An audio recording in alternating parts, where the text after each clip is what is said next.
Hi കൂട്ടുകാരെ, രുചിത്തട്ടിലേക്ക് സ്വാഗതം. ഇന്ന് നമ്മൾ ഒരു ബ്രൈഡലിൻ്റെ ഡ്രസ്സ് ഡിസൈൻ ചെയ്യുന്നതിൻ്റെ യോക്ക് പീസും സ്ലീവും എങ്ങനെയാണ് ചെയ്യുന്നതെന്ന് കാണിക്കണം കേട്ടോ. ഈ ഒരു രീതിയിലാണ് ചെയ്തെടുത്തിട്ടുണ്ടായിരുന്നത്. ഇത് നെറ്റാണ് കസ്റ്റമർ പറഞ്ഞിട്ടുണ്ടായിരുന്നത് കേട്ടോ. വളരെ സോഫ്റ്റായൊരു നെറ്റായിരുന്നു, യെല്ലോ കളറുള്ള ഒരു നെറ്റായിരുന്നു കേട്ടോ.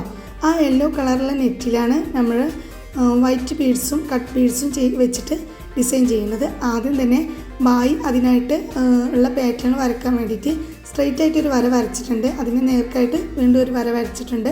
അതിൻ്റെ സെൻറ്റർ ഭാഗത്തായിട്ടാണ് പാറ്റേൺ വെച്ചിട്ടുള്ളത്.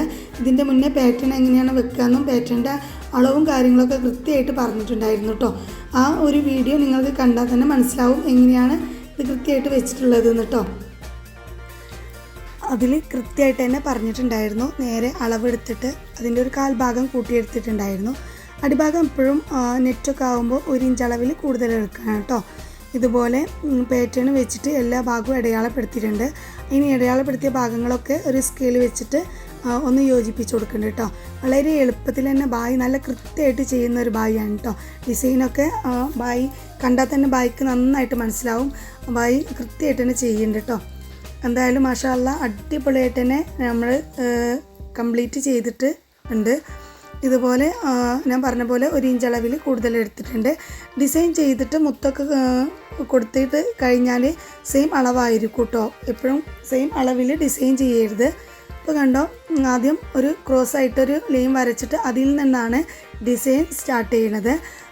അടുത്തിരിക്കുന്ന മൊബൈലിലെ അതേ ഒരു പിക്ചറാണ് നമ്മൾ ഈ ഒരു നെറ്റിലേക്ക് പകർത്തി കൊടുക്കുന്നത് കേട്ടോ. കസ്റ്റമർ പറഞ്ഞ അതേ ഒരു പിക്ചറാണ്, കസ്റ്റമർ വിട്ട് തന്നൊരു പിക്ചറായിരുന്നു കേട്ടോ. ഇതുപോലെ ആണ് കംപ്ലീറ്റ് വരച്ചെടുത്തിട്ടുണ്ടായിരുന്നത്. നമ്മളിതിൽ ചെയ്യുന്നത് വൈറ്റ് ബീഡ്സും അതുപോലെ തന്നെ കട്ട് ബീഡ്സും ഉപയോഗിച്ചിട്ടാണ് നെറ്റിലാണ് ചെയ്യുന്നത് കേട്ടോ. കസ്റ്റമർ സാധാ ഒരു ക്ലോത്തിൽ ചെയ്തൊരു ഡിസൈനാണ് കാണിച്ചു തന്നിട്ടുണ്ടായിരുന്നത്. നമ്മളത് അവർ പറഞ്ഞത് നെറ്റിലാണ് അവർക്ക് വേണ്ടതെന്നാണ് പറഞ്ഞിട്ടുണ്ടായിരുന്നത് കേട്ടോ. ഇതുപോലെ കംപ്ലീറ്റ് ആയിട്ട് ഡിസൈന് പകർത്തിയെടുക്കുന്നുണ്ട്.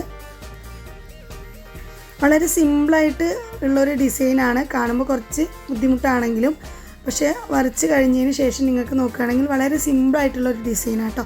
ഇത് ആ പാറ്റേണിൽ വെച്ചതിന് ശേഷം അതിൻ്റെ ഡിസൈൻ മൊത്തമായിട്ട് നെറ്റിലേക്ക് പകർത്തിയെടുത്തതിൻ്റെ ഒരു ഭാഗമാണ് കേട്ടോ. ഇപ്പോൾ കണ്ടോ, ഇപ്പോൾ നിങ്ങൾക്ക് മൊത്തം ഫോട്ടോ കാണുമ്പോൾ മനസ്സിലാവുണ്ടാവുമെന്ന് കരുതണം കേട്ടോ. ഇനി ഇതുപോലെ നമ്മൾ ആദ്യം നെക്ക് ലൈനിൽ ഒരു കട്ട് ബീഡ്സ് വെച്ചിട്ട് ഒരു ലൈൻ ഇട്ട് കൊടുക്കുകയാണ് ചെയ്യുന്നത്. അതിന് ശേഷം ആ കട്ട് ബീഡ്സ് തന്നെ ഉപയോഗിച്ചിട്ട് മൊത്തം ലൈനിലും കംപ്ലീറ്റ് ആക്കി എടുക്കുന്നുണ്ട്. നിങ്ങൾക്ക് എൻ്റെ ഇതുപോലുള്ള വീഡിയോ ഇഷ്ടപ്പെടുകയാണെങ്കിൽ കമൻറ്റ് ബോക്സിലൂടെ പറയാൻ മറക്കരുത് കേട്ടോ. ഞാൻ കാണിച്ചു തരാം ഏതൊക്കെ ബീഡ്സാണ് ഉപയോഗിക്കണമെന്ന്. ഈ ഒരു രീതിയിലുള്ള ബീഡ്സും അതുപോലെ തന്നെ കട്ട് ബീഡ്സും കൂടിയാണ് ഉപയോഗിച്ചിട്ടുള്ളത് കേട്ടോ. കട്ട് ബീഡ്സ് മൊത്തം ലൈനായിട്ടാണ് ഇട്ട് കൊടുത്തിട്ടുള്ളത്.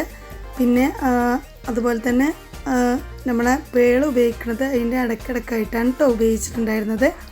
മൊത്തം വീഡിയോ എടുക്കുമ്പോൾ നിങ്ങൾക്ക് ബോറടിക്ക് വെച്ചിട്ടാണ് ഇങ്ങനെ എടുത്തിട്ടുണ്ടായിരുന്നത്. ഇനി ഇതിൻ്റെ ഇടയ്ക്കിടയ്ക്കായിട്ട് ഒരു ലീഫ് കൊടുക്കുന്നുണ്ട് കേട്ടോ. ലീഫ് കംപ്ലീറ്റ് കൊടുത്തതിന് ശേഷം മൊത്തമായിട്ടുള്ള ലുക്ക് ഞാൻ കാണിച്ചത് കേട്ടോ. ഇപ്പോൾ കണ്ടോ, അടിപൊളിയായില്ലേ. ഇടയ്ക്കിടയ്ക്ക് നമ്മൾ പിന്നെ വൈറ്റ് പേള് ഉപയോഗിച്ചിട്ടാണ് കൊടുത്തിട്ടുള്ളത് കേട്ടോ. അപ്പോൾ അടിപൊളിയായില്ലേ, മാഷാ അല്ലാഹ്.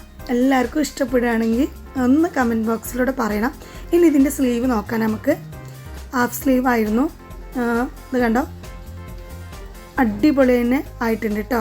2 സ്ലീവും അതുപോലെ യോക്ക് പീസ് കംപ്ലീറ്റും ആയിരുന്നു കസ്റ്റമർ പറഞ്ഞിട്ടുണ്ടായിരുന്നത്. അതുപോലെ സ്കേർട്ട് പോർഷനും ഉണ്ടായിരുന്നു കേട്ടോ. ഞാൻ ഈ ഒരു പോർഷൻ മാത്രം എടുത്തിട്ടാണ് നിങ്ങൾക്ക് വീഡിയോ എടുത്തിട്ടുണ്ടായിരുന്നത്. അങ്ങനെ ആ ഒരു ഭാഗം മൊത്തമായിട്ട് റെഡി ആയിട്ടുണ്ട്. ഈ വീഡിയോ നിങ്ങൾക്ക് ഇഷ്ടപ്പെടുകയാണ്, ഇതുപോലുള്ള വീഡിയോ നിങ്ങൾക്ക് ഉപകാരപ്രദമാണെങ്കിൽ സബ്സ്ക്രൈബ് ചെയ്യാനും ലൈക്ക് ചെയ്യാനും ഷെയർ ചെയ്യാനും മറക്കരുത് കേട്ടോ. തീർച്ചയായിട്ടും നിങ്ങൾക്ക് ഈ വീഡിയോ ഇഷ്ടപ്പെടുകയാണെങ്കിൽ ഒരാൾക്കെങ്കിലും നിങ്ങൾ ഷെയർ ചെയ്ത് എന്നെ സപ്പോർട്ട് ചെയ്യണം കേട്ടോ. ഇനിയും ഇതുപോലുള്ള വീഡിയോയുമായി വീണ്ടും നമുക്ക് കാണാം.